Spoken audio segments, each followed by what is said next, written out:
Welcome to geothoughts.u. Here are the highlights of geopolitical developments between 29 August, September 4, 2022. Russia's state-owned gas company, Gazprom, shut down gas delivery to Europe from the Nord Stream 1 pipeline. The decision to indefinitely shut down the pipeline came immediately after the G7 leaders' decision to put a ceiling on Russian oil prices, as well as a decision taken by the EU foreign ministers to suspend visa facilitation to Russian citizens.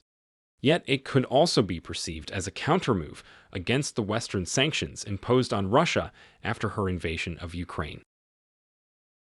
As we all feel the consequences of global warming by the day, G20 countries failed to agree on a joint communique during climate talks in Indonesia.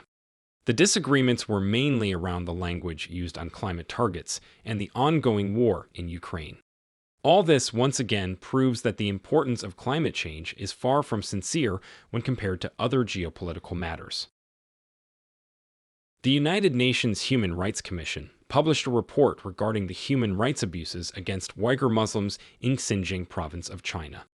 The report claims that the Chinese government is committing crimes against humanity. China has long denied its maltreatment of the Uyghur community, and this report can be expected to increase international pressure on Beijing, as well as bring new tension between China and the UN. Last week marked the first year of U.S. withdrawal from Afghanistan after spending $2.3 trillion in 20 years. The Taliban regime once again invited the international community to officially recognize its rule as it celebrated the anniversary. The withdrawal is reshaping the geopolitics in Central Asia as China is bound to increase its political and economic influence. As Iraqi protesters led by the anti-Iran Shia cleric Muqtada al-Sadr stormed the government district and turned violent, Iran announced that it is closing borders with Iraq and stopped all flights. Iran has a strong influence in Iraq thanks to a large Shia population. The deadly protests indicate that Iran's influence in Iraq is facing ongoing challenges which would increase potential tension between the two countries. Iran and Iraq had fought an 8-year war during the 1980s. Before we wrap up this week's coverage, we must mention the man who took down the Iron Curtain and reshaped the geopolitics of the 21st century.